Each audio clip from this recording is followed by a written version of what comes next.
Magandang umaga sa ating lahat. Patuloy pong epekto ng easterlies o yung hangin galing sa Pacific Ocean sa malaking bahagi po ng ating bansa. Habang inaasahan po simula po bukas ng gabi ay ihip muli yung ating northeast monsoon o ramihan dito sa may extreme northern Luzon. And then pagsapit po ng Wednesday and Thursday, posibleng umabot sa may southern Luzon itong amihan natin. At maaaring ito na po yung winning bugso ng northeast monsoon bago magsimula ang panahon ng tag-init or warm, dry season. Base naman po sa ating latest satellite animation, wala tayong nakikita mga cloud clusters na posibleng maging bagyo sa mga susunod na araw na papasok ng area of responsibility.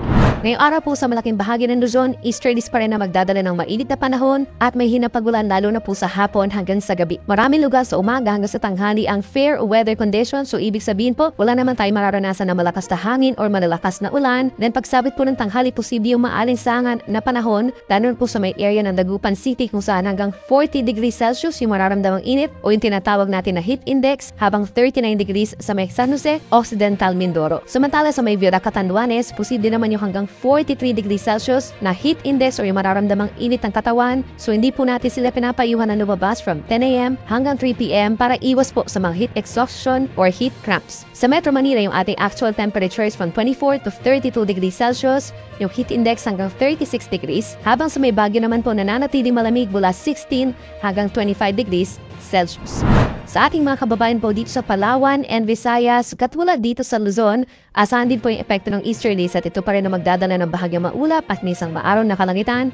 At gaya rin po sa may Luzon kung saan may mga posibleng mahihinang ulan sa may eastern parts, meron din po chance ng mga mahihinang ulan sa may eastern portion of Visayas. Pagsapit ng tanghali, yung ating actual temperatures posibleng umabot sa malaking bahagi ng Visayas and Palawan hanggang 32 degrees Celsius, but yung heat index o yung mararamdamang init posibleng tumaas ito sa may Patling Panay Island, lalo sa may Dumangas, Iloilo, at gayon din sa may Negros Occidental sa may Lacaplota City hanggang 40 degrees, at sa may areas po ng Samar, Catarman, Northern Samar, and Diwan, Eastern Samar hanggang 39 degrees Celsius. Panguli sa ating mga kababayan po dito sa Mindanao, gayon din po katulad dito sa may Visayas, bahagyang maulap at minsan maaraw ang kalangitan umaga hanggang sa tanghali. Then pagsapit po ng hapon, minsan kumukulimlim sa may areas po ng Caraga Region and Davao Region. Then may chance lamang po ng mga saglit na mga mahina hanggang katamtamang pag-ulat. Yung actual temperatures natin matataas po dito sa may southern portion, sa Zamboanga City hanggang 33 degrees Celsius, habang sa may Davao City hanggang 34 degrees, habang posible hanggang 38 degrees Celsius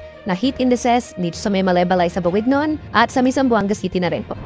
Sa ngayon po, dahil mahina yung ating amihan or northeast monsoon, banayad ang katamtaman ng taas sa mga pag-ano sa malaking bahagi po ng ating bansa. Wala tayong nakataas na gale warning, pero simula po bukas ng gabi hanggang sa Wednesday and Thursday, possible po na magkaroon tayo ng gale warning. Particularly magsisimula sa may extreme northern Luzon bukas, then pagsapit ng Wednesday, malaking bahagi na po ng northern Luzon, itong baybayin ng Ilocos Region plus Cagayan Valley, hanggang sa Thursday, posibleng umabot pa ito sa may Aurora, Quezon, and Camarines provinces as well as Catanduanes. Sumaring pagbawalan po yung mga small sea vessels natin sa kalagitnaan ng negong ito. Kabilang na rin dyan yung ating mga kababayan na nangingisda dahil sa pagbugso ng northeast monsoon.